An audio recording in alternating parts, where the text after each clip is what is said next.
Hello everyone, welcome. This is E Home. I hope you are doing well during this tough time. Today, I'm going to talk about a brief introduction to database management system. I will post this video and my corresponding slides on my personal website. You can visit this link and get the corresponding resources you want. Actually, this slides is divided into two parts. The first part is an introduction to database systems. It covers the history of how database systems is developed, and the main focus is actually on relational database systems. If you want to set up your career related to database management, or if you want to be a programmer or coder in the future, I strongly suggest you to go through every aspect, every details of the first part. Actually, I'm going to focus on the second part, SQL or SQL. You may be wondering, what is SQL? SQL, you can spell it as SQL or SQL. It stands for Structured Query Language. It is a programming language for managing database in relational database management system. The file name extension for SQL script is SQL, which can be opened by your notepad. Here I post a timeline of how SQL is developed.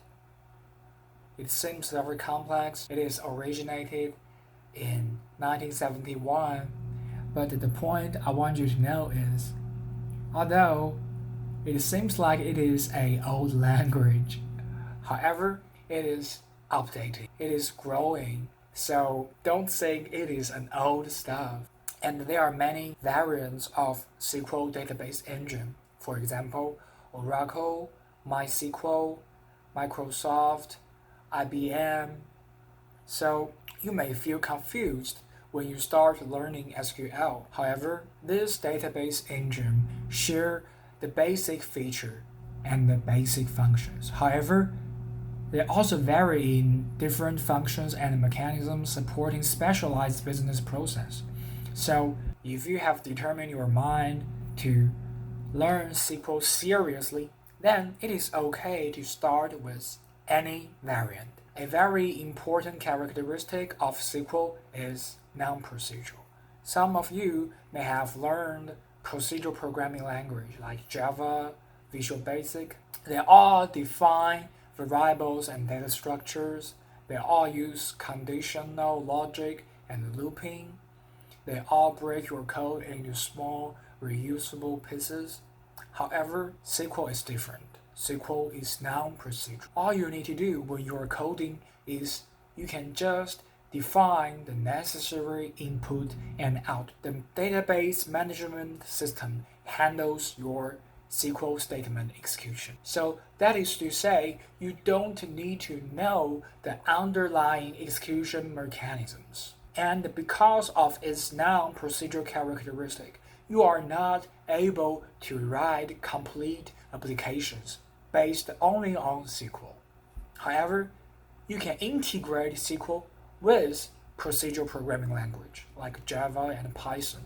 Here, I give you some learning resources I found which is really important. For the books, I just list them here. I don't want you to buy it. There's no need to buy it too. So the key is online website and the video course. You can see that I post 4 online websites which provides very detailed tutorials in SQL. For example, here is the tutorial point on SQL. You can see that they provide a very detailed document, basic and advanced, and the learning resources. So if you find any difficulties in finishing your assignment, and in the future if you want to learn SQL seriously, you can return to these learning resources you want. And what's more, I also list Khan Academic. They provide SQL video courses, which is free and includes basic and advanced feature of SQL, which I find is very helpful to you. Well, some of you may ask me that, Yihong, is it necessary to get a SQL certificate? Well, my answer is, as an undergraduate, you don't need to, since, for example, IBM provides SQL certificate, but however, it costs nearly $2,000. So, well, it is pretty expensive.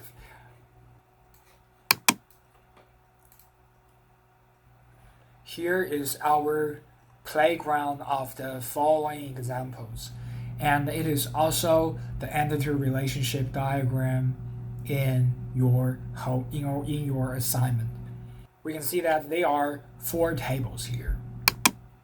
For example, the primary key in orders table is order ID, and the primary key in shipping table is shipping ID, and the order ID in shipping table is a foreign key, which is used to make a relation to orders table. In this section, we are going to focus on how to write a command in a SQL script. The first thing you need to know is that for SQL, it is not letter case sensitive. You can use uppercase or lowercase, whatever you like. I will keep all SQL words in our examples in uppercase, and semicolon is used to separate SQL statement. There are basically 2 ways to write commands in SQL. The first way is to write single line command. It is just basically followed by 2 hyphens. And the second way is to write multi-line commands. You can write your commands between /* and // All the commands will be ignored by SQL database when executed. So let's try it. Here is the basic interface of Oracle Live SQL. You need to use your UT Dallas email to register for an account if you don't have. The first thing you need to do is go into My Script and upload the script provided in eLearning. After you upload it, you can click in the upload script, which will be displayed at here. You can see that. Then you can click the run script. It takes a second, and you can see that there are 4 warnings because table does not exist, but however, you can ignore these warnings. After running the script, 4 tables and their relationships and the data are created in the database. Then we can go to SQL worksheet to do some experiment. Back to the command practice we just mentioned. You can see that the command is labeled as green. Here is the multi-line command, and here is the single-line command. And we can see that after we click run, what will happen?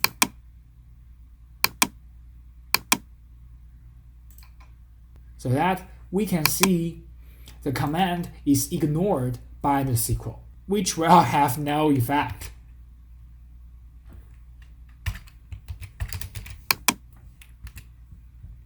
Right, you see? So next, I'm going to talk about how can we query single tables and query multiple tables. The basic clause we need to use is select and from.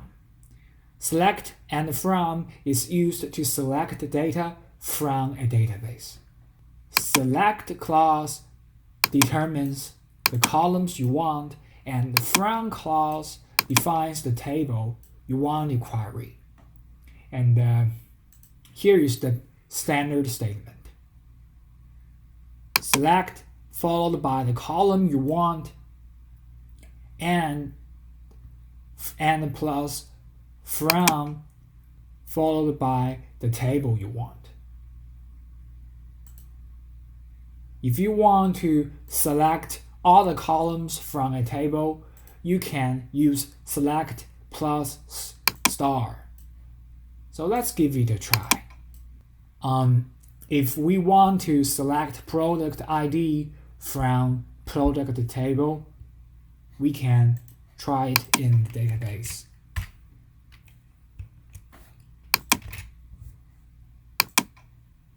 What will happen is that we select the product ID column from product table.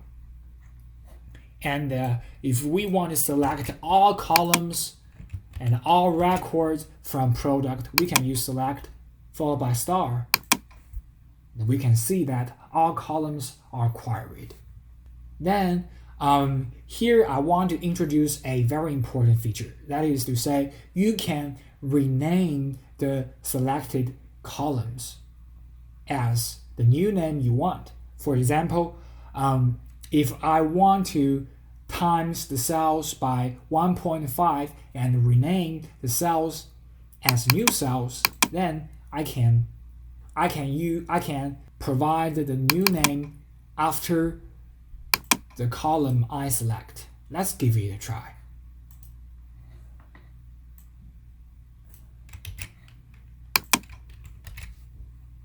So this case is I do not give it a new name. We can see that the name is just as the column you type, but we can give it a new name. And now we can see that the new name is new cells. Or we can add as.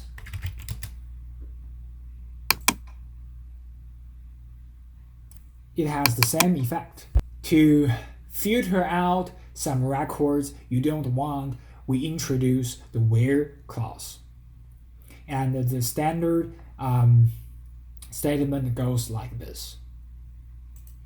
You just add where plus conditions after select and from.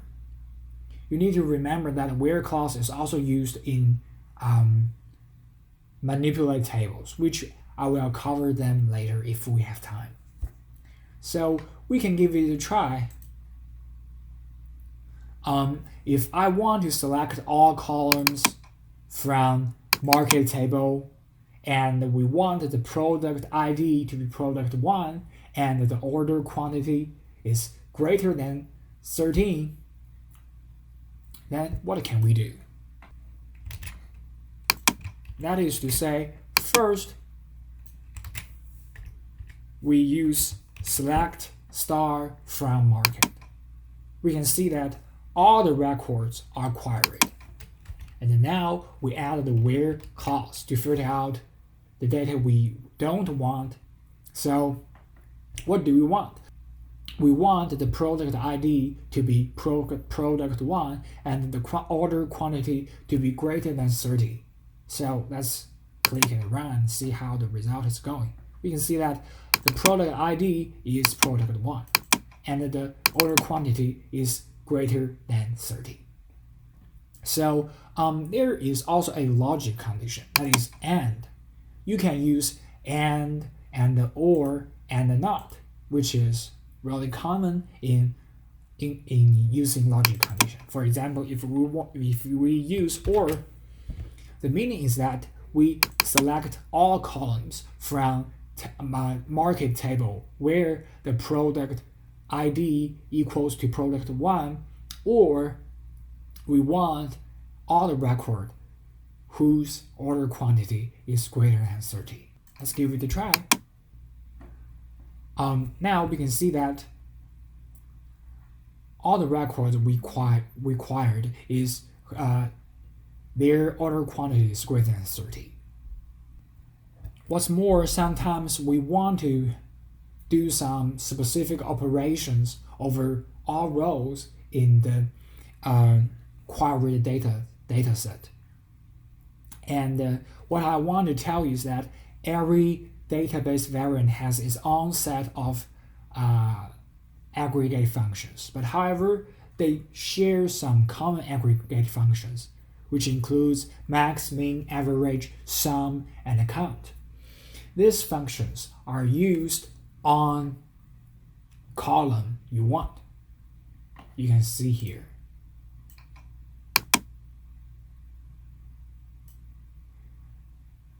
In this standard statement, it says that you want to select column 1 and apply function 1 on column 1.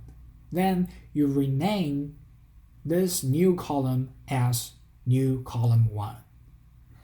Well, let's give it a try. Here, I want to use a simple example to demonstrate how aggregate function works.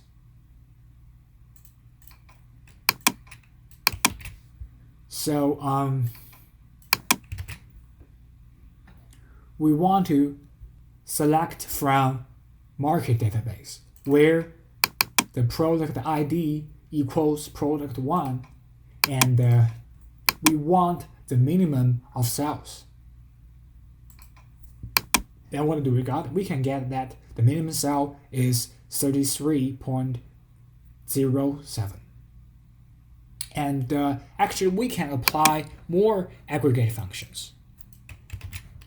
For example, we want to get the maximum of sales, the average of order quantity, and the number of data where product ID equals product 1 in market table.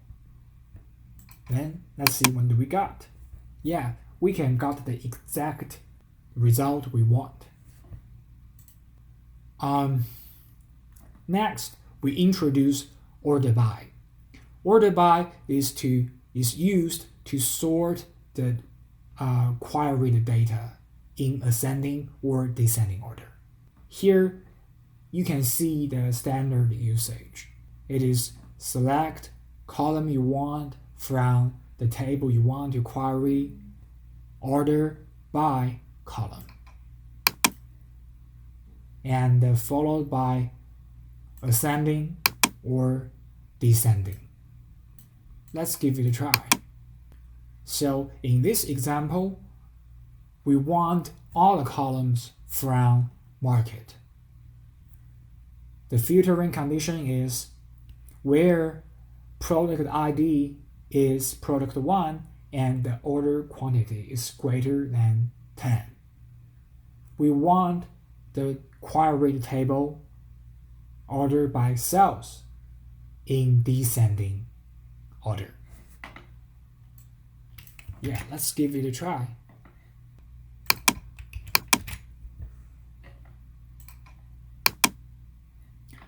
We can see that where clause help us to filter out all other data. The data is ordered by sales, right, in a descending order. Next, I want to introduce a group by clause. Group by groups rows that has the same values into summary rows, like find the number of customers in each country. Group by is often used with aggregate functions to group the result data table by one or by more columns. Here is the standard usage. We can see that we want to select the column we want from the table we want plus the filtering condition. Then we want the data is grouped by some columns and ordered by some columns. We can give it a try to help you understand how it works. Here, we want to query data from market. we want the data grouped by product ID. And for each item in group product ID, we want the ID, the number of all the records in that ID, and the average profit in that ID. And then we want the data is ordered by average profit in a descending order. Let's give it a try.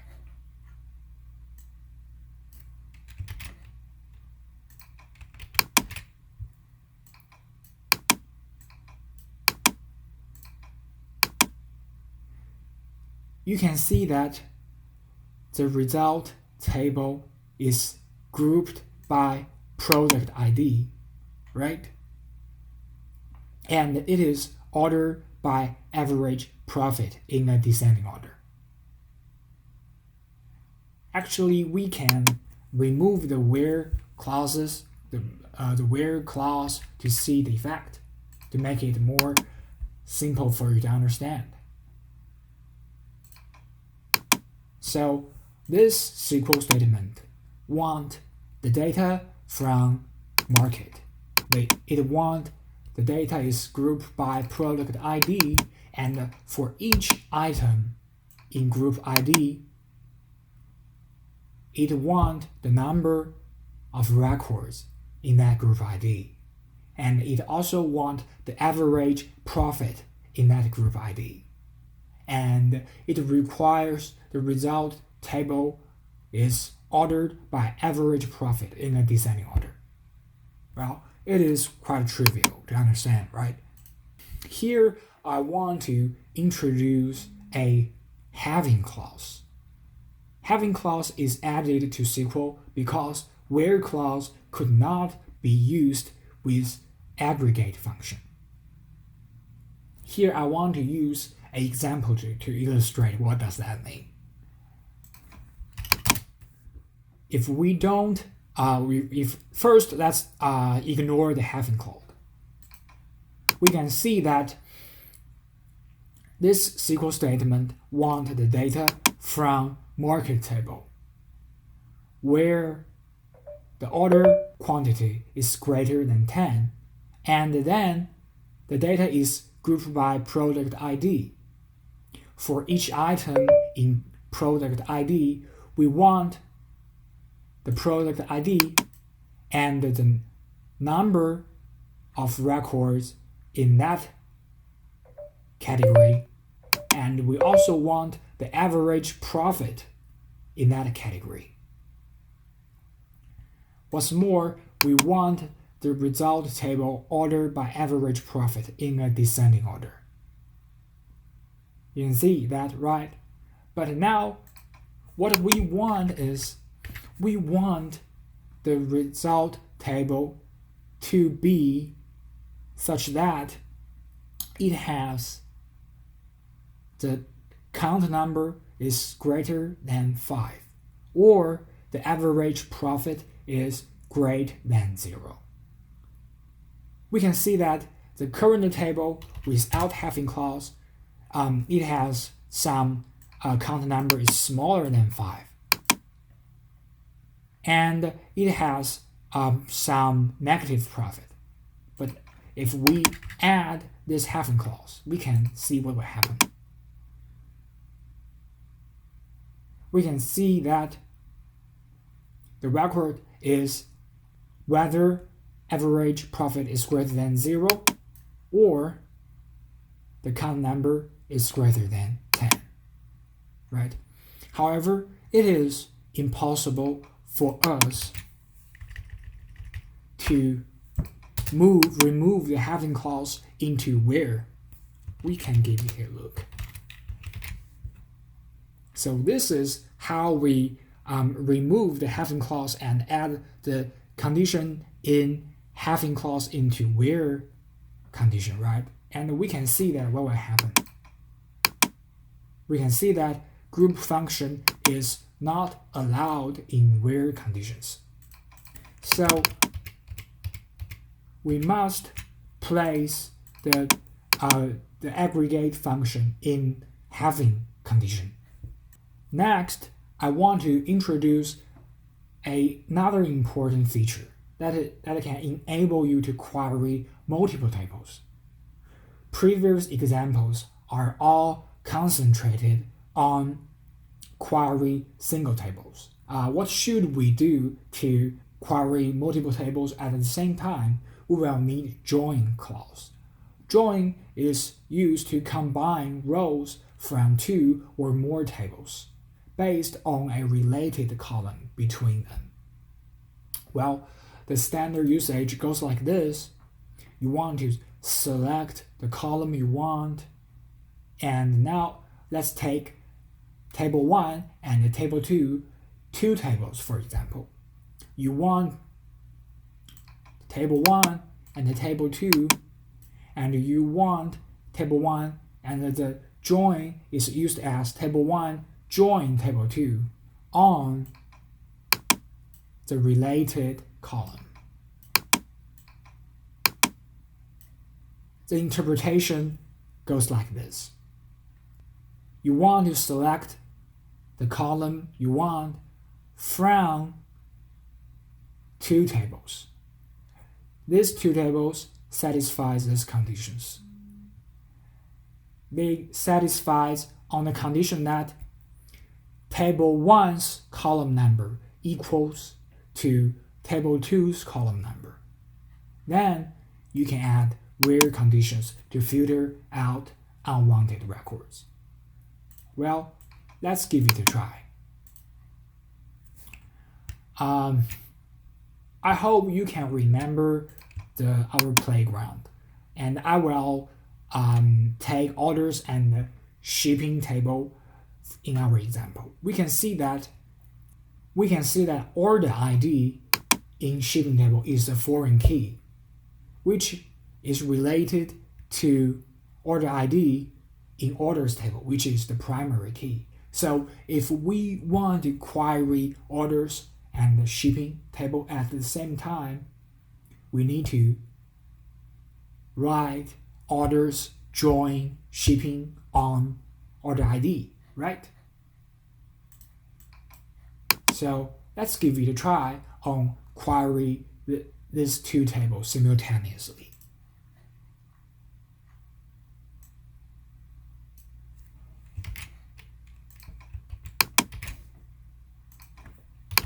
So now I want it to be simple. This example goes like this.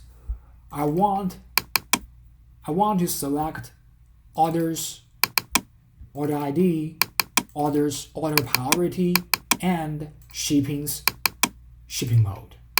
The dot here is actually based on object-oriented programming. You can interpret it as the belonging relationship. It goes like, you want the ship mode, which is in shipping table. And you want to select from these columns, and you want to select these columns from orders and shippings. Remember, you need to use join so that orders and shippings are connected. And how are they connected? They are connected by the related column order ID. So you need to use on to demonstrate that, to tell SQL that they are connected. So it goes like orders order ID equals shipping's order ID. So in this way, they are connected. So let's run it to see how it will goes out. So that you can see that order ID, order priority, and the shipping mode are queried from two related tables. What's more, you can add weird conditions to filter out the unwanted records. For example, you can filter out all the records whose order priority equals low. Remember that low here is a string.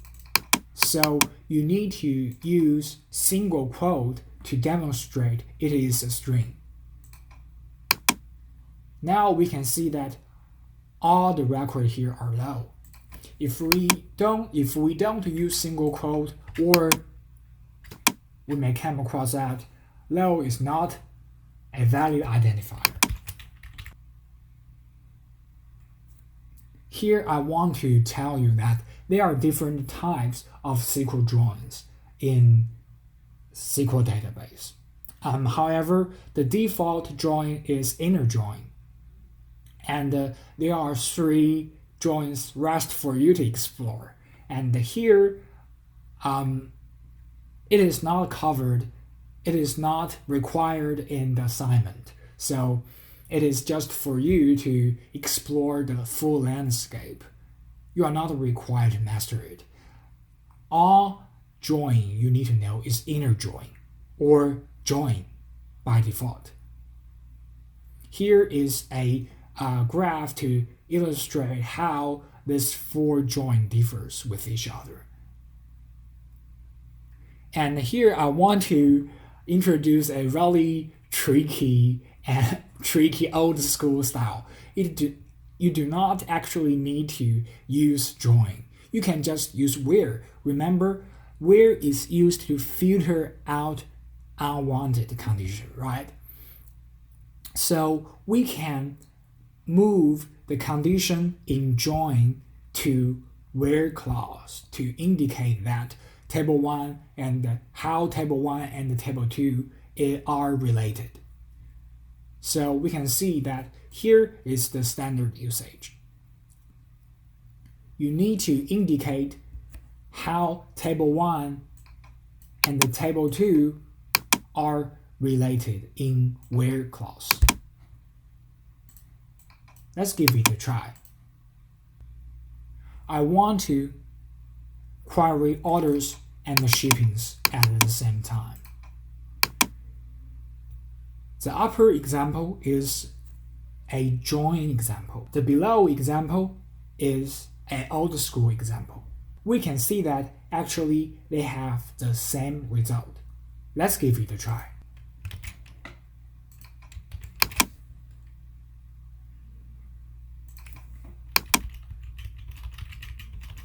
You see that the first example is the previous example we used. We want to select order ID from orders, order priority from orders, and the shipping mode from shipping. Then we use join to indicate how orders and shipping are related. They are related on the condition that order ID in orders equals to order ID in shipping.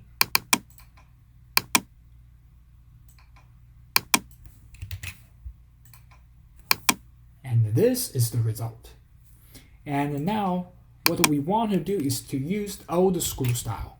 That is to say,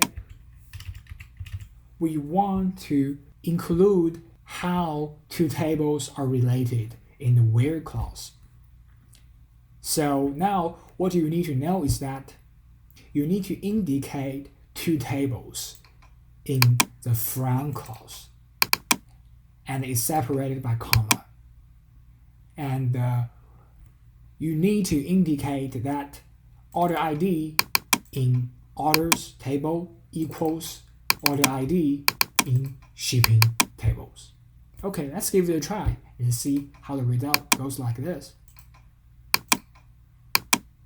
We can see that it has the same result. Next, I want to introduce you some functions about how to handle numeric precisions. 4 functions are useful when limiting the precision of float point numbers.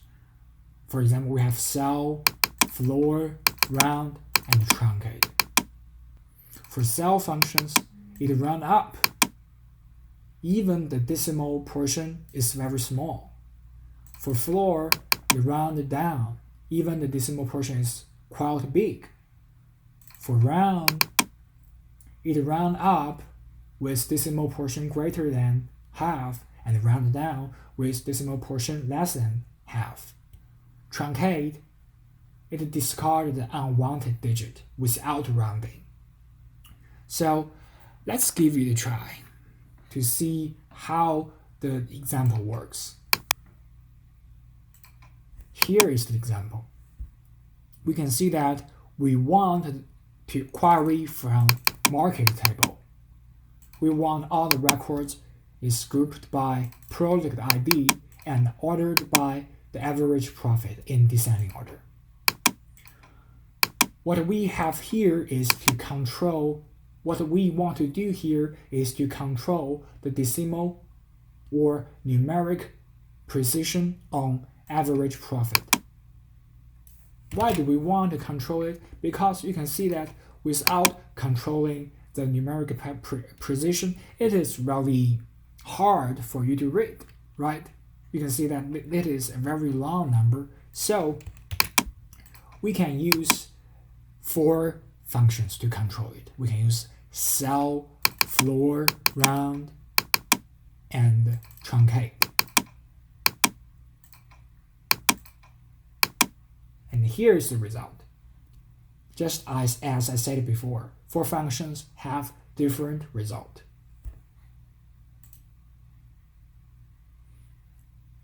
Well, at the last point, I want to talk about NoSQL. Well, a NoSQL database, it is a new trend, very popular now, because it is increasingly used in big data and real-time web applications like Facebook social network, which store users, user profile, and relationships. Why it is called NoSQL? Well, it is originally mean non-SQL or non-relational database, which provide a mechanism for storage and retrieve data other than relational database or other than SQL language. It is also called not only in SQL to emphasize that they may support SQL-like query language. Why it is desired? Because it has high scalability, which means that you can scale it horizontally, and it is very easy to replicate it. This is the last slide. It shows you the takeaway for hands-on SQL section. I hope you can enjoy my lecture.